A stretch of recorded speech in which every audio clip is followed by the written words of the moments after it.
Hello everyone, I'm just going to walk through the new Save as DesignBuilder XML option that is now available in the latest version of the Pollination Rhino plugin. And I'm going to walk through some of the options available on the exporter as well as the improvements that it offers over the previous way to get over to DesignBuilder via GBXML. So first off to start, we're going to use the large Revit sample model here. It's already cleaned up and ready to go. It's valid. And we're just going to go right over to the Save As menu here in Rhino. And if you have the latest version of the Pollination Rhino plugin installed, you should be able to find an option here for Design Builder XML under the options that you can now save your model to. Um, if you are one of those people who have just installed it, you had a previous version of the pollination plugin, and you don't see the Design Builder XML option coming up here, there's a very quick way to get it to appear, which is just to go to the plugin manager, and then you might need to scroll down to the pollination export plugin and just make sure that it is loaded. Click on load plugin. And that'll make sure, right, that the option that you have here is showing up under the Save As menu. So if you don't see it there, but hopefully if you're just installing the Pollination Rhino plugin for the first time, when it loads up, you're going to see this option here. So that's only for people who are upgrading. But right, if you select this Design Builder XML option, right, you can just go and hit save, and it's going to save your model into this format, into this what is basically a native format of the Design Builder file. All right, so all the features you'd find in .dsb files are available through this XML format. But you'll see we have options on this Save As menu here. So if you select these options, you'll see you can select the version of Design Builder that you're exporting to. So the Design Builder team has been working on this XML file type for third-party developers like us at Pollination for the last few years, and their very latest version of Design Builder, version 2025.1. This actually has a few improvements over the ones the XML importer in their 7.3 release. The reason why we made this as a default is that we're hoping a lot of you are using the latest version of Design Builder, version 2025.1 or later once they release it. In which case, right, you can select this. But if you are using the older 7.3 option, you can select that to make sure that the XMLs you export are suitable for that. Um, right, so I can just go ahead and click OK here, but I want to explain briefly what this other option is that we have here called subface type. And so this allows you to do some extra um, mapping basically between the way that you'd model things within pollination over to the design builder way of modeling geometry, which includes this special type of object called a subsurface or subface. Right, so you guys may be familiar with it. If like you might use this subface type in cases where you have, let's say, spandrel panels or radiant panels. I might just pull up briefly here, right? So we had a user on our forum who wanted to do a radiant ceiling panel system here. Right, and these individual ceiling panels would usually be modeled with subsurfaces in Design Builder. And we don't really have an object called subsurface in Rhino. Our philosophy in pollination is usually for these cases that you'd split the parent roof ceiling into smaller elements for those portions that are radiant versus not radiant. But a lot of you, I mean, clearly there are advantages to using these subsurfaces in Design Builder. So I'm going to show you just briefly how you can change your models to make use of them right now. Right, so let's say for example, right, I have this corner room here, and I know all of these bottom panes of glass here, right? Let's say that they're actually spandrel panels that I wanted to represent with the Design Builder subsurface type. So the way that you can do that right now in Pollination Rhino is that I can go. Let's see. I'm going to just make sure that room selection is off, right? So this way I can actually select these individual. Well, you know, actually, I have a better way of doing this. I'm going to keep this on. I'm just going to double click this to isolate the room. And that way, actually, because yeah, I'm only going to show this just for one room so far, but you can imagine that you'd set this up for your whole pollination model. But right, we'll say this bottom row here, right, this is all supposed to be spandrel panel. So I'm going to do the PO remove properties in order to basically remove these as apertures from their parent room. And then let's see, I'm going to select them again. Um, just quickly now, and I'm going to put them on their own layer that I'll just call spandrel panel. Uh, Here we go. Let me go back over to the layers menu here. Let me create a new one. We'll call it spandrel. And then I'll put it underneath the room here, maybe give it a nice brownish color.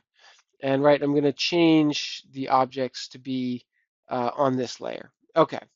All right, and so now what I'm going to do, right, I'm going to actually add these spandrel panels to the room as doors, because doors are, I mean, we don't have sub faces within our pollination schemas, but we do have a door object.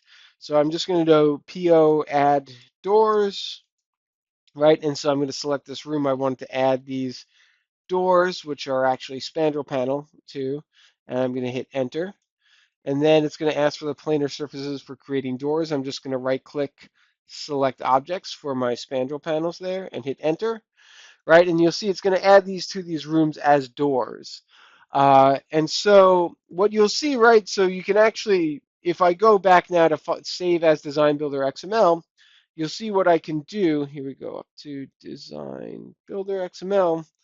Right, I can select a subface type of doors, and that'll ensure that all doors within this model get exported into Design Builder using that subsurface type.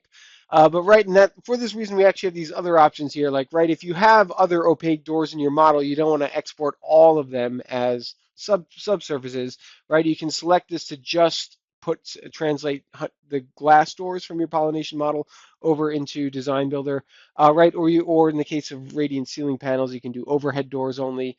Right, actually, in this case, I think I'm going to use glass doors, but in order to get this all to work, right, I'm going to actually just select these objects, go PO, edit door properties, and I'm going to make sure that all of these, yeah, all these are glass doors as being modeled in my model here. Okay, so I'll hit enter. All right, and this was all very roundabout. Let me finally actually save this model. Right, save it as a Design Builder XML. Right, I'm going to make sure, right, that we have those glass doors options. I'm using Design Builder 2025, but of course, right, if you are using a different version of Design Builder, you should change that. I'm going to hit OK and just save this to my desktop right here. And you'll see usually for a model of this size, this is 100 rooms or so in this Revit sample model. It'll take maybe like a few seconds to run. Yeah, here we go. The model's already here. And then you can just go right over to Design Builder. Right, I already had Design Builder 2025.1 open here. And then you just want to go to File, Import, and Import Model from XML. Then I'm going to go down, select that large Revit sample XML that I saved, hit Open, and you'll find actually the importing to Design Builder is usually a lot longer than the exporting from the pollination side. And that's usually because I know Design Builder has to load and add all of the templates and default constructions and everything. Right now you'll find we don't yet have support for exporting constructions and schedules and loads over into Design Builder, but it is on our roadmap. We do have plans to implement it. But for now, right in these Design Builder XMLs that you're saving, they're just going to have default templates for the constructions and everything. So you will have to do some editing in Design Builder still, but you'll find, right, that all the geometry should be coming in very cleanly now that we're using this native Design Builder XML format. Right, and very importantly, right, you'd find cases like on this entry level. Previously, if you were using GBXML, right, something like this vestibule would have been a completely separate block because it has a different ceiling height than the other parts of the story. But this is now all one contiguous block when we export it from pollination. Right, and so this will hopefully help keep your models a lot cleaner when you have cases like this. I mean, the other one being right on the third floor here, right, you have these pop-out skylights, and those would have caused Design Builder to import those as a separate block if you were using GBXML. You no longer need to worry about that now, now if you're using the Design Builder XML pathway. And then lastly, right, so this is our corner room, right? This is the room where we changed it to have those doors that we wanted to export as subfaces. And let me just make sure I know. So this room is 321 Open Office. So if I go and look up 321 Open Office here, right, you'll see I can expand this and expand one of these walls here. Yeah, here we go. You can see, right, all of these lower panels here, right, that we want to be modeled as spandrel panel or something different than just a window, right, these are now imported as subsurfaces into Design Builder because we use that export option.